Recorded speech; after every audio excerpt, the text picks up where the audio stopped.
Hello and good morning everyone. I welcome you all at Duos News Analysis. Today is 7 August 2023 and we are going to discuss important news and articles from The Hindu newspaper. So let's see what important news we got today to discuss. So before starting the video, for PDF join Telegram channel Duos News Analysis, link आपको description box में provided है.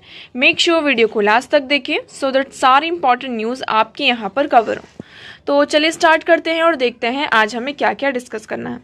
Now first article is PM launches revamp of 508 Amrit Bharat station.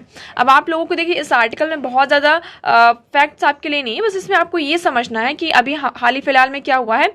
Amrit Bharat station आता है जिसमें हम क्या किया जाएगा 508 जो आपके स्टेशंस हैं उनको रिवैम्प किया जाएगा, उनका यहाँ पर रीडेवलपमेंट किया जाएगा. ओके, तो prime minister Narendra Modi on Sunday virtually laid the foundation stone for the redevelopment of 508 railway station across the country at a cost of over 24,470 crore rupees. Okay, यहाँ पर हमारा जो पूरा बजट है इसका 508 हमारे अमृत भारत स्टेशन है उसको रिवैम्प करने की बात की जा रही है, रीडेवलपमेंट वहाँ पर बात की जा रही है. तो यहाँ पर टोटल 24,470 करोड़ का ये पूरा प्रोजेक्ट है.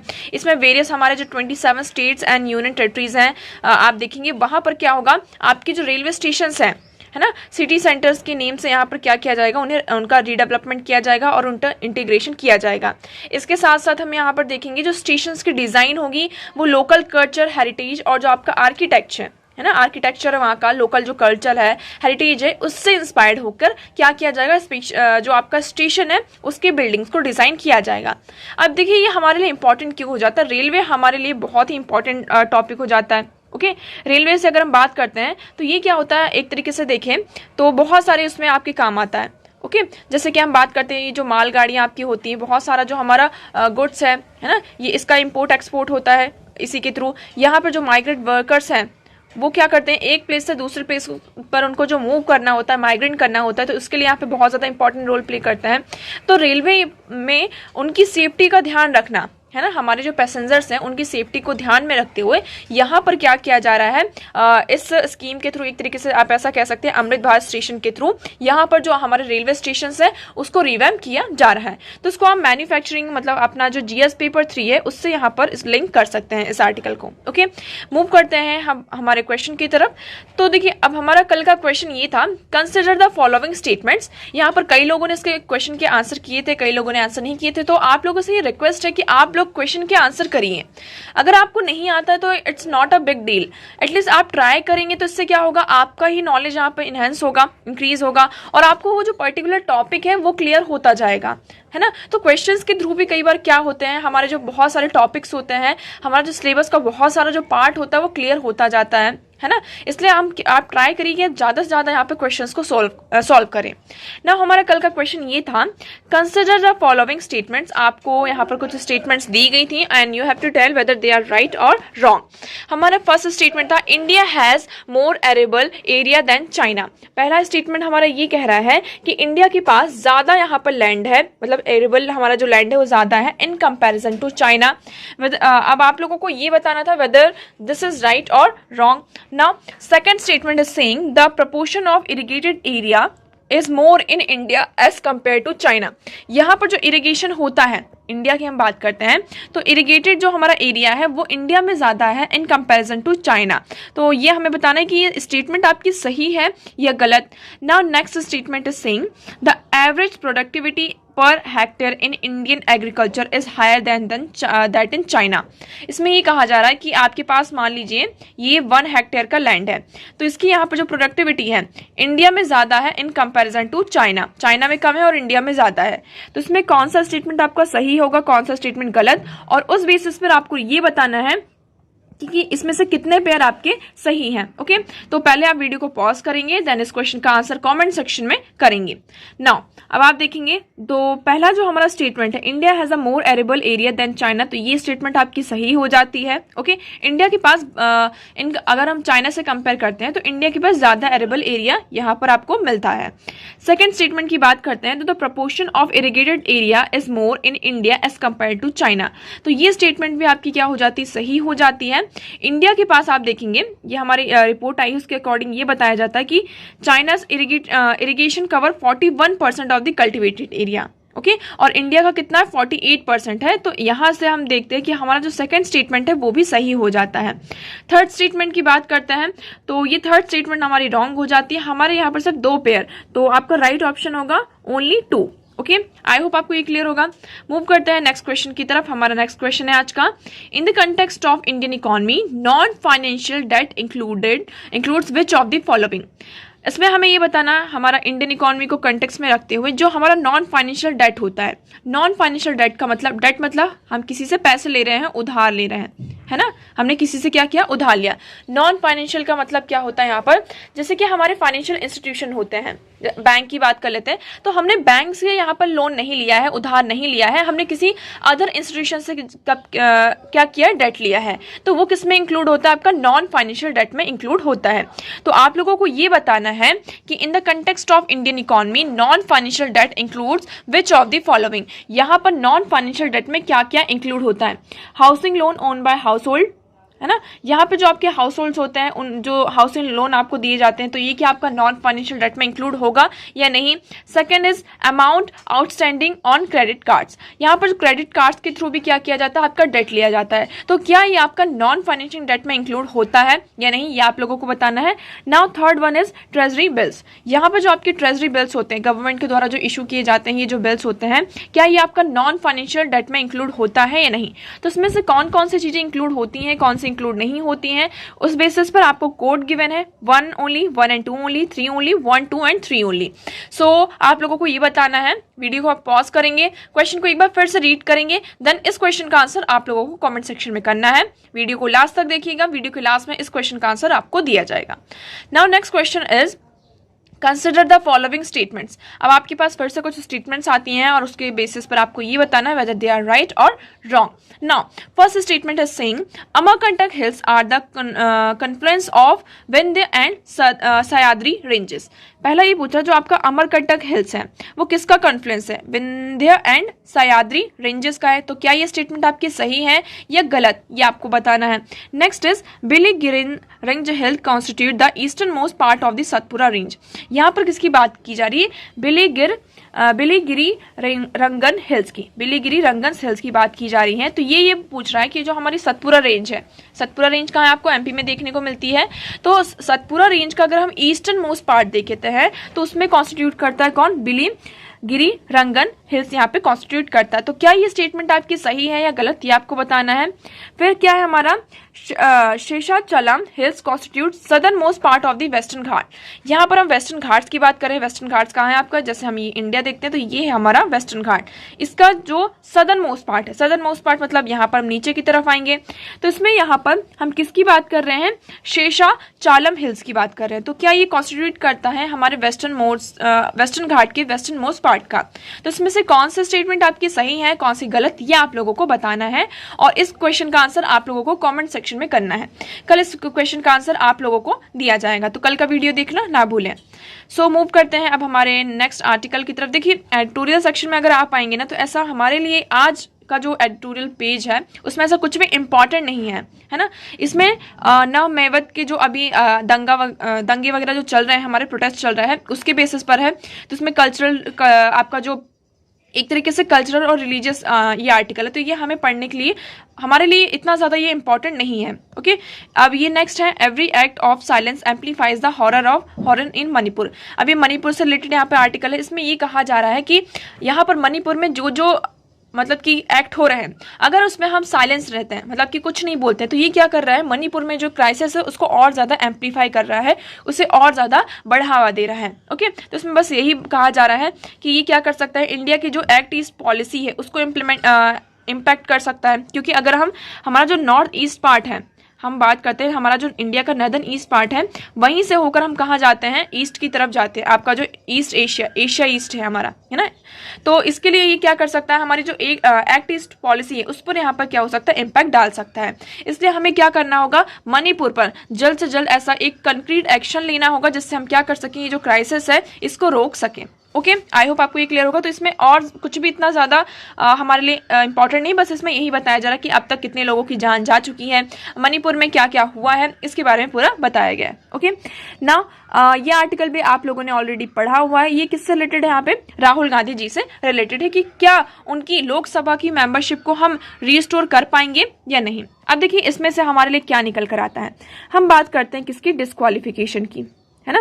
तो किसी भी मेंबर ऑफ पार्लियामेंट का डिस्क्वालिफिकेशन जो होता है, क्या क्या हमारे पास प्रोविजन है जिस बेसिस पर यहाँ पर हम किसी भी मेंबर ऑफ पार्लियामेंट का डिस्क्वालिफिकेशन कर सकते हैं। तो हमारे पास यहाँ पे मिली 3 प्रोविजन है जिस बेसिस पर हम क्या कर सकते हैं, किसी भी मेंबर ऑफ पार्लियामेंट का डिस्क्वालिफिकेशन कर सकते हैं। पहला हम देखते हैं, हमारा कॉन्स्टिट्यूशनल प्रोविजन है आर्टिकल 102 एंड 101, है ना। 101 यहाँ पर एमएलए के लिए है और 102 यहाँ पे एमपीज के लिए है, ठीक है। तो यहाँ पर एमपीज और एमएलए को हम डिस्क्वालीफाई कर सकते हैं कि अगर वो किसी ऑफिस ऑफ प्रॉफिट को होल्ड करते हैं, ये हमारे कॉन्स्टिट्यूशन का आर्टिकल है ना, आर्टिकल 101 एंड 102। अगर वो किसी ऑफिस ऑफ प्रॉफिट को होल्ड करते हैं या फिर वो अनसाउंड माइंड करते हैं, उनका जो माइंड है वो अनसाउंड माइंड करते हैं, तो इस बेसिस पर क्या होता है, उन्हें डिस्क्वालीफाई किया जा सकता है किसी भी एमपी और एमएलए को। ओके, सेकंड हम बात करते हैं, हमारा क्या आ जाता है, RPA act, representation of people act 1951। इसका जो हमारा सेक्शन 8 सब क्लॉज 3 है, वो ये कहता है कि अगर किसी भी मेंबर ऑफ पार्लियामेंट को, जो हमारे एमपीज और एमएलए हैं, उन्हें यहाँ पर 2 ईयर का क्या होता है, कन्विक्शन होता है। क्या होता है? 2 ईयर का कन्विक्शन होता है। तो जैसे ही उन्हें कन्विक्शन होता है तो वो तुरंत इमीडिएटली क्या हो सकते हैं, डिस्क्वालीफाई हो जाएंगे। ये क्या कहता है, हमारा आरपी एक्ट 1951 कहता है। इस बेसिस पर इसका एक और सेक्शन था, सेक्शन 8 सब क्लॉज 4 था, जिसको अब क्या कर दिया गया है, नलीफाई कर दिया गया है। कब? लिली थॉमस केस में, यहाँ पर सुप्रीम कोर्ट में। इसमें क्या था, आप सभी को यहाँ पर पता होगा, इसमें ये था कि यहाँ पर एमपीज और एमएलए को यहाँ पर 90 डेज का क्या दिया जाता था, टाइम दिया जाता था कि वो किसी भी कोर्ट में जाकर, हायर कोर्ट में जाकर अपील कर सकते हैं, और जब तक वो अपील करेंगे, उनका केस यहाँ पे पूरा नहीं हो जाता है, तब तक उन्हें डिस्क्वालीफाई नहीं किया जा सकता। फिर इस तरीके से हमने देखा कि किसी भी मेंबर मतलब एमपीज और एमएलए का यहाँ पर डिस्क्वालिफिकेशन, मतलब वो डिस्क्वालीफाई हो ही नहीं पा रहे थे। तो सुप्रीम कोर्ट ने यहाँ पर लिली थॉमस केस में ये कहा कि ये जो सेक्शन है वो गलत है, इसको यहाँ पर नल एंड वॉइड कर देते हैं। ओके, इतना क्लियर हो आपका। तो यहाँ पर हमारा सेकंड क्या है, आरपीए एक्ट 1951। थर्ड हमारा क्या आ जाता है, यहाँ पे स्केड्यूल 10 की हम बात करते हैं, anti defection law. Anti defection law आप सभी को पता है, जिसके थ्रू क्या होता है, जो हमारे स्पीकर होते हैं और हमारे जो चेयरमैन होते हैं, तो वो क्या करते हैं, यहाँ पर मेंबर्स को डिस्क्वालीफाई कर सकते हैं। यहाँ पर भी हमारी कंडीशंस होती हैं। तो ये आपके 3 प्रोविजंस है जिस बेसिस पर क्या होता है, आपके जो एमपीज और एमएलएज होते हैं उन्हें डिस्क्वालीफाई किया जाता है। अब यहाँ पर क्या हुआ था, इस केस की हम बात करते हैं राहुल गांधी जी के साथ। उन्होंने यहाँ पर उनके ऊपर डिफेमेशन का केस लगा था। किसका? डिफेमेशन का केस लगा था कि उन्होंने अपनी एक स्पीच में जो मोदी कम्युनिटी के पीपल है उनको डिफेम करने की कोशिश की। तो आपका जो डिफेमेशन होता है वो भी 2 टाइप्स का होता है। एक होता है हमारा सिविल डिफेमेशन और दूसरा होता है क्रिमिनल डिफेमेशन। अभी पर्सन के ऊपर डिपेंड करता है कि वो सिविल डिफेमेशन केस को फाइल करते हैं या फिर क्रिमिनल डिफेमेशन को यहाँ पर फाइल करते हैं। सिविल डिफेमेशन का मतलब यहाँ पर अगर मान लीजिए आपने जानबूझकर नहीं, धोखे से कुछ कहा हो और हमने उस चीज को रिकॉग्नाइज कर लिया, मान लीजिए ये पर्सन ए है और इस पर्सन ने क्या किया, बी पर्सन को डिफेम करने की कोशिश करी और ये भी उसने जानबूझकर नहीं किया, मतलब कि गलती से हो गया, अनजाने में हो गया, तो इस बी पर्सन ने क्या किया, डिफेमेशन का केस लगाया, बट उसने सिविल डिफेमेशन लगाया। तो एक तरीके से यहाँ पर आपस में बातचीत करके क्या हुआ, जो केस है उसे हमने रिजॉल्व कर लिया। क्रिमिनल डिफेमेशन में क्या होता है कि यहाँ पर पूरा केस एफआईआर फाइल होती है आपकी, है ना, कि इसने हमें क्या किया है कि जानबूझकर कोशिश करी है हमारी कम्युनिटी को हम या फिर पर्टिकुलर उस इंडिविजुअल को डिफेम करने की मतलब कि एक तरीके से मान हानि का जो आपका केस होता है उसकी मान को हानि पहुंचाई है, उसका जो एक फेम था उसको डिफेम करने की कोशिश करी है, तो ये होता है। तो इसमें जो क्रिमिनल डिफेमेशन होता है इसमें 2 ईयर का प्रोविजन होता है। अगर ये प्रूफ हो जाता है आपका तो इसमें जो पनिशमेंट है वो कितने ईयर का है, 2 ईयर्स का है। तो इसी के चलते राहुल गांधी जी को यहाँ पर क्रिमिनल डिफेमेशन होता है तो सूरत हाई कोर्ट क्या करती है, कन्विक्शन प्रोवाइड करती है 2 ईयर्स का। अब ये पूरा फिर हाई कोर्ट में जाता है केस, हाई कोर्ट के बाद ही सुप्रीम कोर्ट में जाता है। तो सुप्रीम कोर्ट ने अभी क्या किया है, ये जो कन्विक्शन है 2 ईयर्स का उसमें स्टे लगा दिया है। क्या कर दिया, अभी केस अभी चल रहा है बट अभी इस कन्विक्शन पर क्या किया, स्टे लगा दिया है, ये कहते हुए कि आज तक अगर हम हिस्ट्री उठाकर देखते हैं तो कभी भी क्रिमिनल डिफेमेशन में 2 ईयर्स का यहाँ पर कन्विक्शन प्रोवाइड नहीं किया, पहली बात। दूसरी बात, यहाँ पर ये कहा जा रहा है कि ये भी कहा है सुप्रीम कोर्ट ने कि राहुल गांधी जी क्या है, एक आप ऐसा कह सकते हैं पब्लिक बहुत मतलब कि जाने माने इंसान है, है ना।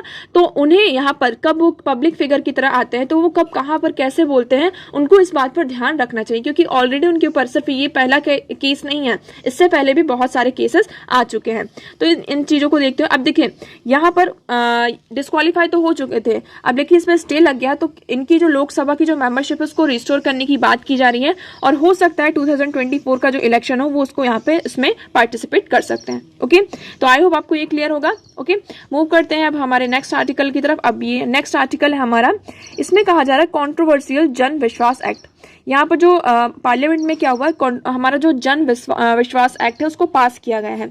अब इसमें ये थोड़ा सा क्या आता है, कन्फ्लिक्ट आता है किसके बीच में, एक ब्यूरोक्रेसी के बीच में और हमारा जुडिशरी के बीच में, एक ब्यूरोक्रेट्स के बीच में और जुडिशरी के बीच में। एक्चुअली इसमें ये है कि जितने भी हमारे क्या कहते हैं आपके जो भी छोटे मोटे यहाँ पर केसेस होते हैं, तो जैसे कि हम बात करते हैं यहाँ पर आपका इन्वायरमेंटल प्रोटेक्शन एक्ट 1986 आता है, air prevention and control of pollution act 1981 आता है। तो इसमें जो पनिशमेंट का प्रोविजन था, पहले क्या था, इम्प्रिजनमेंट था, मतलब आपको जेल हो सकती थी। अब इसको यहाँ पे चेंज करके क्या कर दिया, इसमें पेनाल्टी मॉनेटरी वाला क्या है जो पनिशमेंट है उसको ऐड कर दिया गया है। मतलब अब आपको जेल के वजह यहाँ पर क्या होगी, पेनाल्टीज को पे करनी होगी, मतलब पैसे देने होंगे। तो यहाँ पे जो क्रिमिनल इम्प्रिजनमेंट था उसको रिप्लेस करके क्या कर दिया, पेनाल्टीज को वो कर दिया, इंट्रोड्यूस किया। अभी जो पेनाल्टीज है वो इम्पोज कौन करेगा, यहाँ पे क्या जजेस इम्पोज करेंगे या फिर कोई और करेगा। तो यहाँ पर जो पेनाल्टीज हैं वो कौन इम्पोज करेगा, यहाँ पर क्या किया जाएगा, बॉडी बनाई जाएगी, मतलब बॉडीज यहाँ पर होंगी, मतलब जो भी हमारा पर्टिकुलर एक्ट है उस रिलेटेड यहाँ पे बॉडीज होती हैं और उस बॉडी के जो भी सीनियर मोस्ट जो ऑफिसर होंगे, और सीनियर मोस्ट ऑफिसर कौन होते हैं आप सभी को पता है, यहाँ पे जो IAS ऑफिसर, जो भी आपके ब्यूरोक्रेट्स होते हैं वो यहाँ पर सीनियर मोस्ट ऑफिसर्स होते हैं। तो एक तरीके से यहाँ पर ब्यूरोक्रेट्स के पास क्या आ रही है, जुडिशियल पावर आ रही है। तो इस पूरे आर्टिकल में यही डिस्कस किया गया है, इतना ज्यादा आपके लिए इंपॉर्टेंट नहीं है, तो आप बस इतना देखिए, the saga of protecting judicial independence from the roving eye of the bureaucracy did not end with the separation of the criminal magistracy from the executive. तो यहाँ पर हम बात करते हैं किसकी, सेपरेशन ऑफ पावर की। हमारे कॉन्स्टिट्यूशन में कहीं पर ये मैंडेट नहीं है कि क्या होना चाहिए, जुडिशरी के बीच में और एग्जीक्यूटिव के बीच में सेपरेशन होना चाहिए, है ना। बट एक तरीके से आप देखेंगे जो हमारा आर्टिकल 50 है, आप देखेंगे article 50 direct the state to achieve it in due time. हमें यहाँ पर आर्टिकल जो हमारा 50 ये कहता है कि सेपरेशन ऑफ जुडिशरी और जो हमारा एग्जीक्यूटिव है उनके बीच में क्या होना चाहिए, सेपरेशन होना चाहिए। ओके, तो अभी हमने यहाँ पर देखता है कि अगर हम जुडिशरी की बात करते हैं तो जुडिशियल जो हमारे फंक्शन होने चाहिए, जुडिशियल यहाँ पे इंडिपेंडेंट हो चाहिए, यहाँ पे जुडिशियल की जो फंक्शन है उस पर यहाँ पर क्या होना चाहिए, इंटरफेयर नहीं होना चाहिए। ओके, तो आप देखते हैं कि यहाँ पर क्वेश्चन उठ रहा है किसके ऊपर, जुडिशियल के फंक्शन के ऊपर, जुडिशियल फंक्शन के ऊपर। अब इसमें 3 पॉइंट्स, कुछ इंपॉर्टेंट पॉइंट्स दिए गए हैं। इसमें ये बताया जा रहा है कि ब्यूरोक्रेसी ने हमेशा ट्राई किया है कि वो क्या कर सके, जुडिशियल पावर को कैप्चर कर सके। इवन आप 1980s से देख रहे होंगे तो ब्यूरोक्रेसी क्या ट्राई कर रही है, यहाँ पर डिफरेंट रूट्स का यूज करके यहाँ पर जुडिशियल पावर जो है हमारी उसको कैप्चर करने की बात की जा रही है।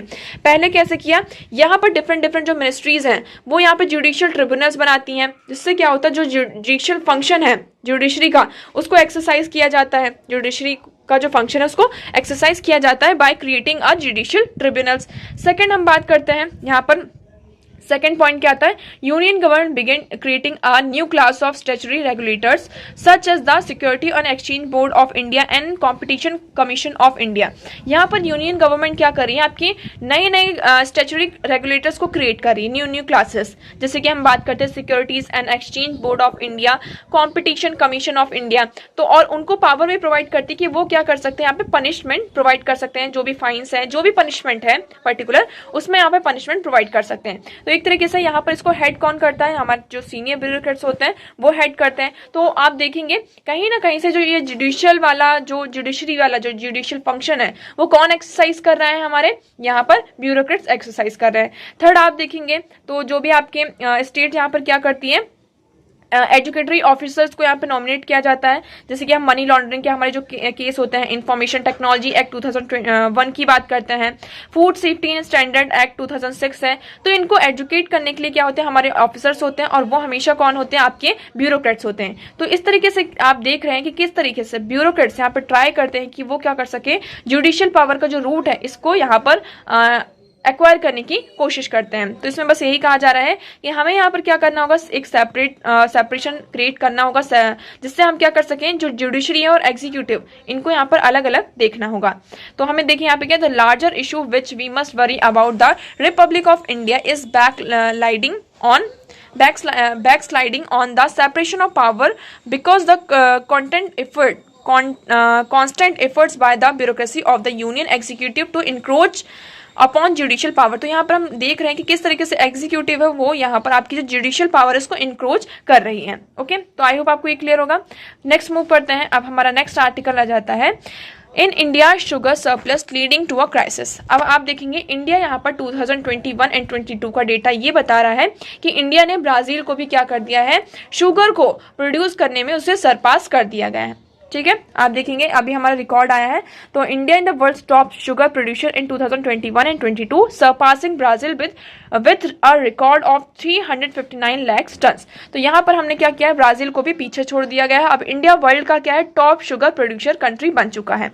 बट इसके साथ साथ क्या है, बहुत सारे आपके चैलेंजेस भी आ रहे हैं। क्या क्या चैलेंजेस आ रहे हैं, पहला तो ये देखा जाता है कि हमने इतना ज़्यादा यहाँ पे प्रोडक्शन कर दिया। प्रोडक्शन कैसे हुआ यहाँ पर, प्रोडक्शन यहाँ पर ऐसे हुआ कि यहाँ पे जो बहुत सारी आपकी पॉलिसीज आती हैं, गवर्नमेंट की जो पॉलिसीज हैं, जिसमें उन्होंने डिमांड करी कि हमें क्या करना है, सेंट्रल गवर्नमेंट के यहाँ पर एक fair and remunerative price scheme आती है, जिसके थ्रू जो शुगर मिल्स हैं उन्हें मिनिमम सपोर्ट प्राइस प्रोवाइड किया जाता है फार्मर्स को, जिसके थ्रू उन्हें एक फेयर प्रॉफिट मिल जाता है। सेकेंड हम बात करते हैं यहाँ पे जो फार्मर्स होते हैं उन्हें यहाँ पे वोट को विन करने के लिए स्टेट गवर्नमेंट क्या करती है, सब्सिडीज प्रोवाइड करती हैं, सब्सिडीज टू इंसेंटिव्स। यहाँ पर शुगर केन का जो कल्टीवेशन होता है उसमें सब्सिडीज प्रोवाइड की जाती है स्टेट गवर्नमेंट्स के द्वारा। और क्यों किया जाता है, ताकि वो वोट को क्या कर सके, वोट बैंक एक तरीके से आपकी पॉलिटिक्स चलती है। तो ये सारी चीजों के चलते हमने ये देखा कि इंडिया में जो शुगर का प्रोडक्शन है वो बहुत ज्यादा हो चुका है। इवन हमने ब्राजील को भी क्या किया है, सरपास किया है। ओके, नाउ ये जो ब्राजील ऑस्ट्रेलिया यहाँ पर है, उन्होंने WTO में क्या किया है, कंप्लेंट भी फाइल करी है इंडिया के अगेंस्ट में कि इंडिया क्या कर रहा है, जो हमारा इंटरनेशनल ट्रेड के रूल्स हैं, एक्सेसिव जो एक्सपोर्ट कर रहा है, एक्सेसिव एक्सपोर्ट कैसे हो रहा है, यहाँ पर इतना ज्यादा वो सब्सिडी प्रोवाइड करते हैं अपने डोमेस्टिक मार्केट में। इससे क्या हो रहा है, जो हमारा वर्ल्ड का मार्केट है उसमें यहाँ पर इन्फ्लुएंस कर रहा है उसको। ठीक है, ये सारी चीजें होती हैं। अब यहाँ पर अब तक क्या क्या हुए हैं इस इशू को डील करने से। अब यहाँ पर जो इतना पूरा प्रोडक्शन हो रहा है, क्योंकि यहाँ पे पूरा केस भी गया, अब हमें शुगर केन का जो प्रोडक्शन है इसको हम किस तरीके से यूटिलाइज कर सकते हैं, ये जो हमारा शुगर सरप्लस निकल कर आ रहा है, तो इसको गवर्नमेंट ने हमारा क्या किया है, डाइवर्ट कर दिया है किसमें, प्रोडक्शन ऑफ इथेनॉल में, है ना। हमारा जो ये शुगर का सरप्लस है उसको हमने क्या किया, प्रोडक्शन ऑफ इथेनॉल में यहाँ पर डाइवर्ट कर दिया गया है। आप सभी को यहाँ पर पता होगा हमने किसकी बात करी है, इथेनॉल ब्लेंडेड पेट्रोल की बात करी है। इससे क्या होगा, जो हमारा पेट्रोल है उसमें हम इथेनॉल की ब्लेंडिंग करेंगे, इससे क्या होगा, पेट्रोल कम लगेगा, क्रूड ऑयल आपका कम लगेगा, तो एमिशन जो है हमारा वो कम होगा। तो आप देखेंगे diverting it to the production of ethanol and organic compound made by fermenting sugarcane molasses और शुगर। Ethanol is an active ingredient in alcoholic beverages and is also used in the chemicals and cosmetic industries. तो जो आपका ethanol होता है उसको हम chemical और कॉस्मेटिक इंडस्ट्रीज में भी यूज करते हैं, आपके बेवरेजेस में इसका यूज होता है। नाउ ट्रांसपोर्ट सेक्टर में हम बात करते हैं, तो आपका जो इथेनॉल ब्लेंडेड पेट्रोल है उसमें बहुत ज्यादा ये इंपॉर्टेंट रोल प्ले कर सकता है, जो कि हमारा कार्बन मोनोऑक्साइड का जो हार्मफुल एमिशन होता है, वेरियस हाइड्रोकार्बन्स का एमिशन होता है, उसको हम क्या कर सकते हैं, रोक सकते हैं। ओके, तो इसे कब लॉन्च किया गया था, ये हम बात करते हैं इथेनॉल ब्लेंडेड पेट्रोल EBP की। इसे 2003 में लॉन्च किया गया था, जिससे हम क्या कर सके, जो हमारा ग्रीन हाउस गैस का एमिशन है पेट्रोल बेस्ड हमारे जो व्हीकल्स हैं उससे हम क्या कर सके, कर्टेल कर सके। ओके, इवन यहाँ पे जो गवर्नमेंट है, यहाँ पे good and service tax ethanol में उसको भी क्या किया गया है, कम 5% थोड़ा इंक्रीज किया गया है, 5 to यहाँ पे 18% किया गया है, जिससे हम क्या कर सके, ये जो हमारा सरप्लस में शुगर का प्रोडक्शन हुआ उसको हम डाइवर्ट कर सकें। नाउ हम ये जो एक्सेसिव शुगर केन का कल्टीवेशन कर रहे हैं उसका इम्पैक्ट हमारे ग्राउंड वाटर पर भी पड़ रहा है। कैसे पड़ रहा है, अगर हम शुगर केन की बात करते हैं तो उसकी कल्टीवेशन के लिए, शुगर केन को ग्रो करने के लिए यहाँ पर 1000 to 1200 मतलब mm इसको क्या होता है, रेनफॉल की जरूरत होती है। अब कभी कभी इतनी ज्यादा रेनफॉल हो नहीं पाती, तो हम किसका यूज करते हैं, यहाँ पे हमारा जो ग्राउंड वाटर है उसका यूज करते हैं for the irrigation purpose. Irrigation के लिए किसका यूज करते हैं, ग्राउंड वाटर का यूज करते हैं। तो इससे क्या हो रहा है, जो हमारा ग्राउंड वाटर है उस पर क्या कर रहा है, ये इम्पैक्ट डाल रहा है। ओके। तो हमारा जो ग्राउंड वाटर स्ट्रेस इसी के कारण एक तरीके से हम देख सकते हैं। अब इसमें हम क्या कर सकते हैं, इस प्रॉब्लम को हम सॉल्व कैसे कर सकते हैं। पहले हम ये सॉल्व कर सकते हैं कि हमें पहले ये इतना क्लियर करना होगा कि हमें यहाँ पर कितना शुगर यहाँ पर उसको कल्टीवेट करना होगा, शुगर केन का कि यहाँ पर कितना कल्टीवेशन होना चाहिए। ओके। सेकंड हम किसकी बात कर रहे हैं, ये जो हम बात कर रहे हैं किसकी, ग्राउंड वाटर का जो इम्पैक्ट डाल रहा है। तो यहाँ पर हम ग्राउंड वाटर को प्रायोरिटाइज करते हुए यहाँ पर हम ड्रिप इरिगेशन का यूज कर सकते हैं, जिससे कि हम लॉन्ग रन में ये जो इशू है इसको हम टैकल कर सकें। ओके। तो इसमें सिर्फ इतना ही है कि हमें यहाँ पर कोई एक क्लीनर प्रैक्टिस को यूज करना होगा, जैसे कि हम रेन वाटर हार्वेस्टिंग की बात कर सकते हैं, वेस्ट वाटर ट्रीटमेंट है, कैनाल इरिगेशन नेटवर्क है। तो इनका हम यूज करके क्या कर सकते हैं, जो हमारा ग्राउंड वाटर रिजर्वॉयर्स है उसको हम सेव कर सकते हैं। और ये जो आपका रेन वाटर हार्वेस्टिंग है, वाटर वेस्ट ट्रीटमेंट है, इसका हम इरिगेशन में यूज कर सकते हैं, उसको अवेल करा सकते हैं। So as India continue to become more of a global forerunner in agriculture sector, it must put sustainability at the centre. तो ये अगर हमें यहाँ पर देखिए, हम एग्रीकल्चर सेक्टर में एक ग्लोबल फॉर फ्रंटर बनना चाहते हैं, ठीक है, बट यहाँ पर हमें हमारी जो सस्टेनेबिलिटी है उसको भी यहाँ पर सामने रखना होगा, सेंटर में रखना होगा। ओके। तो आई होप आपको ये आर्टिकल क्लियर होगा। अब मूव करते हैं हमारे नेक्स्ट आर्टिकल की तरफ। तो हमारा नेक्स्ट आर्टिकल है G20 negotiators face climate change hurdle. अब देखिए G20 की मीटिंग होने वाली है कब, आपकी सितंबर में, जो मेन समिट है वो सितंबर में होने वाली है। इससे पहले आपकी वेरियस मिनिस्ट्रल मीटिंग्स होती हैं, ये आप लोगों को पता है। अब ये मीटिंग्स क्यों होती हैं, हमारे पास क्वेश्चन ये उठता है कि सितंबर में इसकी समिट होने ही वाली है, तो ये इतनी सारी G20 की समिट करते क्यों हैं, इतनी सारी जो वेरियस हम यहाँ पर देखते हैं, जो मिनिस्टर्स की मीटिंग है, आपके क्लाइमेट मिनिस्टर्स हो गए, इन्वायरमेंट मिनिस्टर्स हो गए, यहाँ पे फॉरेन मिनिस्टर्स हो गए, इन सब की इतनी सारी मीटिंग्स हो रही हैं, क्यों हो रही हैं। तो देखिए एक्चुअली होता ये कि जो भी इसमें जो हमारा हमने मान लिया ये इन सारी चीज़ों पर हमें क्या करनी, बातचीत करनी है, इन टॉपिक्स पर हमें क्या करना, बात करना है। तो हम क्या करते हैं, मेन समिट होने से पहले ही उन सारे एरियाज पर क्या करते हैं, मीटिंग करते हैं और सब लोगों को कंसेंट वहाँ पर लेते हैं कि हाँ ठीक है, हम इस चीज़ पर बात करेंगे, हम इस चीज़ पर सहमत हैं, है ना। सारी कंट्रीज एक साथ आती हैं और वो यहाँ पर डिक्लेयर करती हैं कि हम इन पर्टिकुलर, जैसे कि हम क्लाइमेट की बात करते हैं, है ना, तो क्लाइमेट में हमें क्या क्या चेंज करना है, क्लाइमेट चेंज के लिए हमें क्या क्या हर्डल्स आ रहे हैं, इन सारी चीज़ों पर हमने बात करी, हमारा कंसेंट हुआ, सारी चीज़ें हो गई, हमारी पूरी फाइल यहाँ पर रेडी हो गई कि जो सारी कंट्रीज हैं इन चीज़ों पर यहाँ पर क्या अपनी सहमति देती हैं। अब जब हमारी समिट होती है, मेन समिट जो सितंबर में होने वाली है, तो वहाँ पर सिर्फ क्या होता है, साइन होते हैं। मीटिंग तो ऑलरेडी हो चुकी है, वहां पर सिर्फ क्या होता है, आपका साइन होता है, इसलिए आपके यहाँ पर क्या होती है, वेरियस मीटिंग्स होती हैं। अब अभी फिर से हम देखेंगे G7 की यहाँ पर समिट होती है, G7 में, बट हमारा क्या था, टॉपिक्स किसके आसपास घूमता रहा, यहाँ पर रशिया और यूक्रेन के आसपास घूमता गया।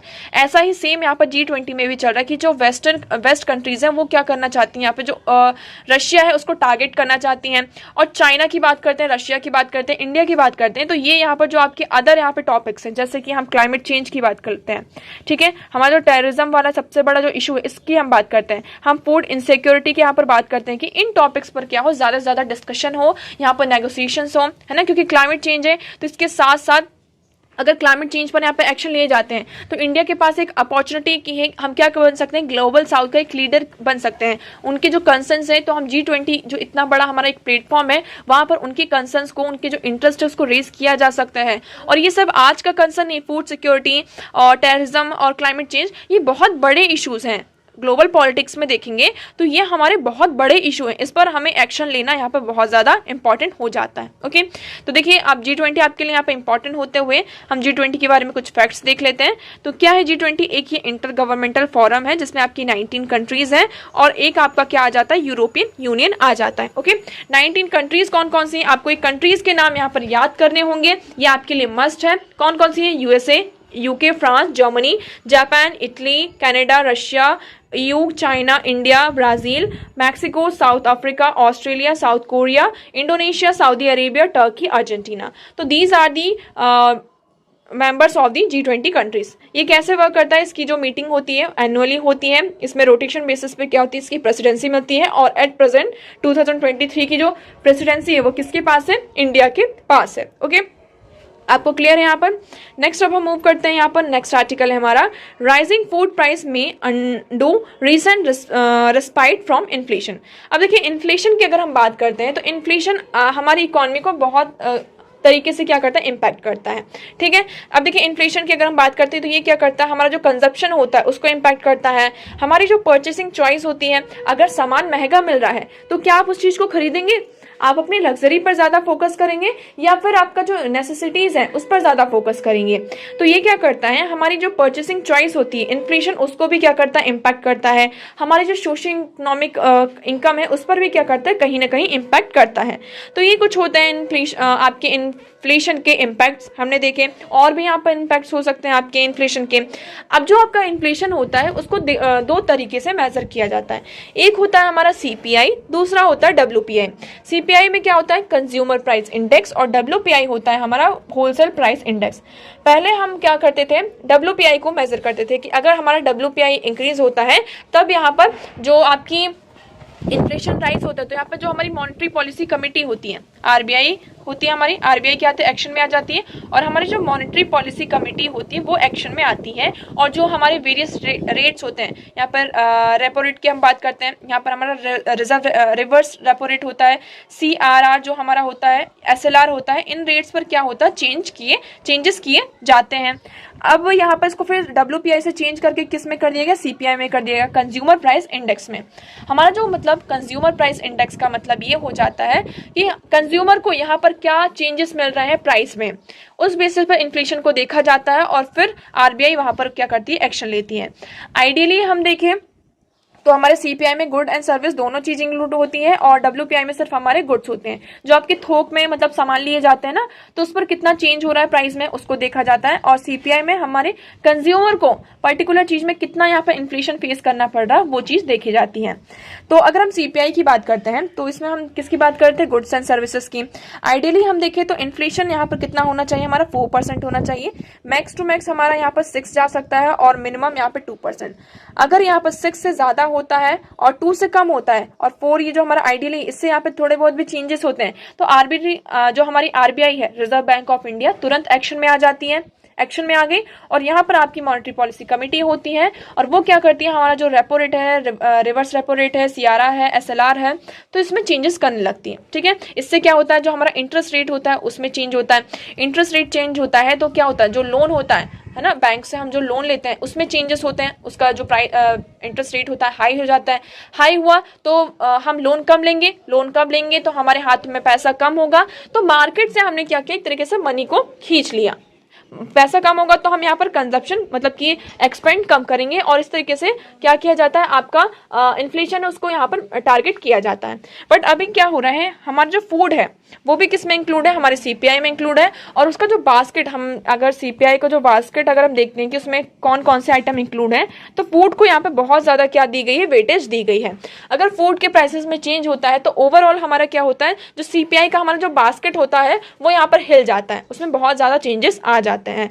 और जब चेंजेस आए तो RBI एक्शन में आ गई, और RBI ने क्या किया, यहाँ पर जो आपके रेट्स हैं उसमें चेंजेस किए। बट यहाँ पर जो रेट चेंज किए जाते हैं उसका यहाँ पे कोई भी कनेक्शन नहीं है हमारे फूड के साथ।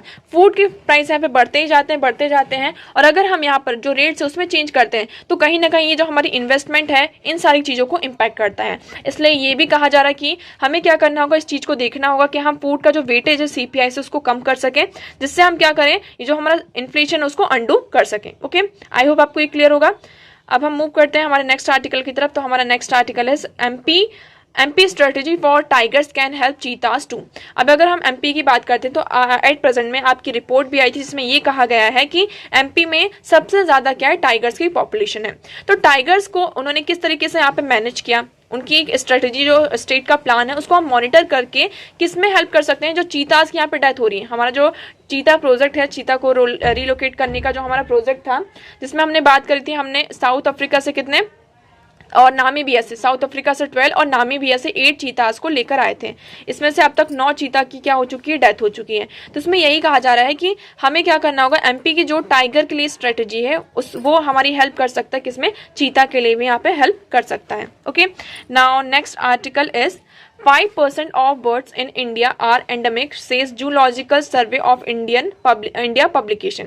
अब यहाँ पे Zoological Survey of India हुआ है जिसमें ये बताया गया है कि जो हमारी इंडिया में 5% जो बर्ड्स है वो कैसी हैं, एंडेमिक हैं। तो आप यहाँ पर देखेंगे, देखिए इसमें बहुत सारे स्पीशीज के नेम दिए गए हैं, तो इसको आप एक एक करके यहाँ पे नोट डाउन कर सकते हैं। इसमें क्या क्या है, Amitava Mazumdar, one of the author of publication, said that there are 78 species have not been recorded in past few decades. अब इसमें ये कहा जा रहा है जो स्पीशीज है, कई सारी जो स्पीशीज आपको बर्ड्स की ऐसे मिलेंगी जिसको अभी तक रिकॉर्ड नहीं किया गया. इवन जो 78 स्पीशीज है तो लास्ट फ्यू डिकेड से देखेंगे तो उन्हें यहाँ पर क्या किया गया है, रिकॉर्ड नहीं किया गया है. कौन कौन सी? Manipur bush quail. नेक्स्ट इसमें ये IUCN में इसका रेड लिस्ट में थ्रेटन की कैटेगरी में आती थी. उसके बाद हम बात करते हैं हिमालयन क्वेल की. नाउ इसके बाद यहाँ पे जो क्रिटिकली इंडेंजर्ड की स्पीशीज में आती थी, इसको यहाँ पर लास्ट 1876 में इसको लास्ट रिकॉर्डिंग की गई थी. ओके, नाउ नेक्स्ट है हमारे यहाँ पर जाइडोन कॉस्टर्स. तो इसकी भी जो ये क्रिटिकली इंडेंजर्ड की कैटेगरी में आती थी, लास्ट इसको कब साइटिंग हुई थी इसकी? 2009 में हुई थी.